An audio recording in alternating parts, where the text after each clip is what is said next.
warahmatullahi wabarakatuh. Perkenalkan, nama saya Imam Pratama. Di sini saya akan mempresentasikan tentang analisa biaya dan pendapatan untuk mengetahui kelayakan usaha.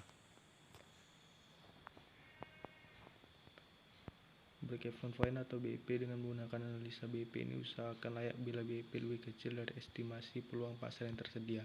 Semakin besar kapasitas pasar yang tersedia akan semakin menguntungkan. Rumus BIP atau unit sama dengan BT per HJ kurang BIP kali 1 unit.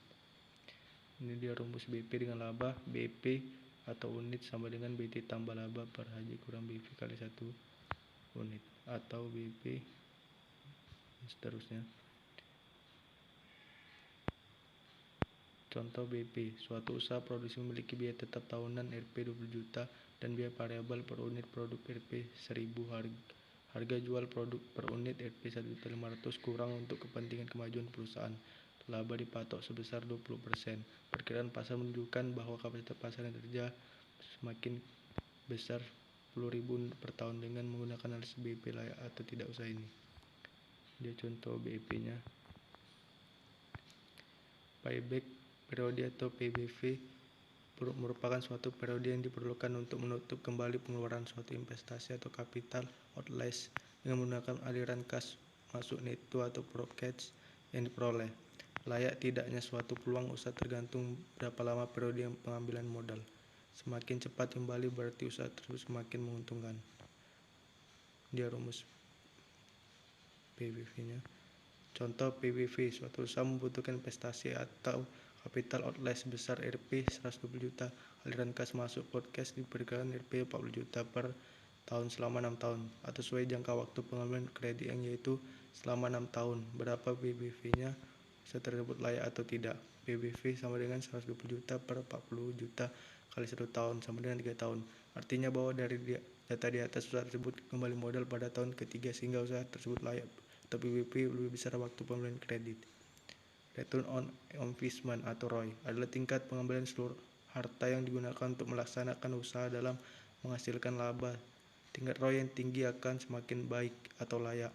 Gunanya untuk mengetahui berapa besar tingkat pengembalian dari seluruh harta yang diinvestasikan. Rumus ROI, laba usaha per total harta. Contoh ROI.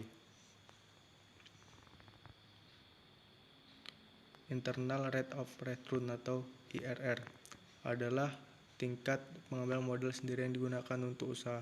Berguna untuk mengetahui seberapa manfaat dana yang ditanamkan dalam usaha untuk mendapatkan laba. Mengetahui seberapa besar pengembalian modal sendiri jika digunakan untuk melaksanakan usaha. Makin tinggi IRR maka makin baik. Artinya jika IRR lebih tinggi dari bunga bank berarti usaha yang dijalankan layak, tetapi bila lebih rendah berarti tidak layak. Rumus IRR sama dengan laba per modal sendiri kali 100%. Ini dia contoh IRR-nya. Net Present atau Value atau NPV adalah nilai kini bersih. Berguna untuk menganalisis aliran dana kas dan sekaligus dapat mengetahui nilai kini bersih pada saat itu. Rumus NPV sama dengan aliran kas neto kurang biaya investasi.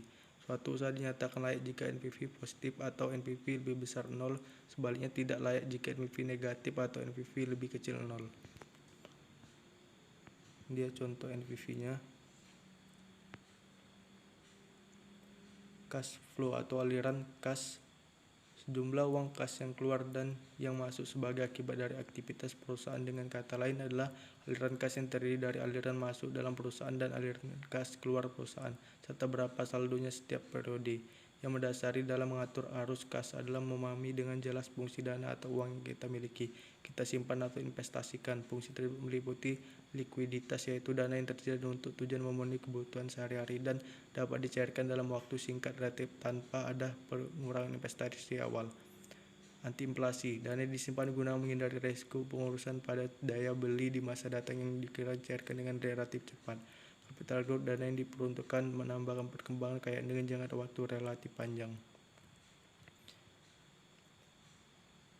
Cash flow atau aliran kas. Aliran kas yang berhubungan dengan suatu proyek dapat dibagi jadi 3 kelompok, yaitu aliran kas awal atau initial cash flow merupakan aliran kas yang berkaitan dengan pengeluaran untuk kegiatan investasi, misalnya pembelian tanah, gedungannya, pendahuluan dan sebagainya.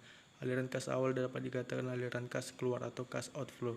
Aliran kas operasional. Operasional cash flow merupakan aliran kas yang berkaitan dengan operasional proyek seperti penjualan, biaya umum, dan administrasi. Oleh sebab itu, aliran kas operasional merupakan aliran kas masuk atau cash inflow, dan aliran kas outflow. Aliran kas akhir terminal cash flow merupakan aliran kas yang berkaitan dengan nilai sisa proyek, nilai residu.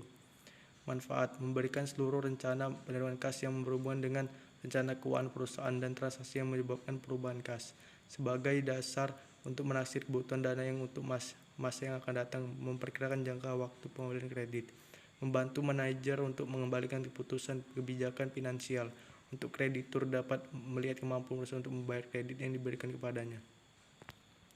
Contoh penyusunan cash flow. Berikut ini adalah estimasi penerimaan dan pengeluaran perusahaan PT usaha Anda yang bergerak di bidang industri makanan dalam waktu 6 bulan. Dia contoh penyusunan cash flow-nya.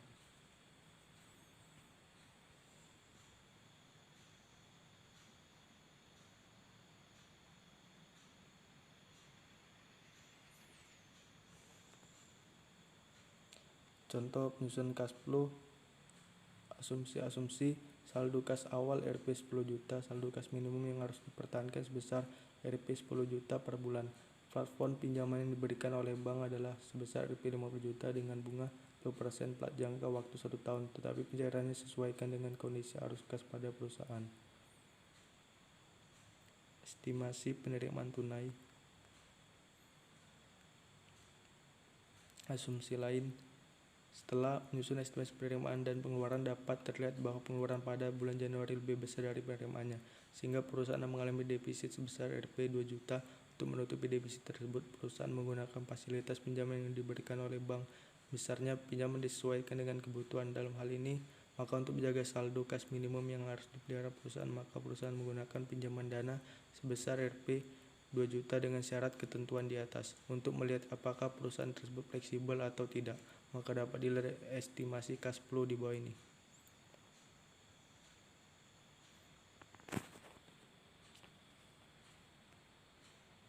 Kesimpulan dari contoh kasus cash flow. Dari estimasi tersebut, cash flow perusahaan menunjukkan hasil yang surplus dan perusahaan dapat mengembalikan pinjaman bank sesuai dengan waktu yang telah ditentukan, dan pada akhirnya perusahaan tersebut secara finansial dapat dikatakan fleksibel.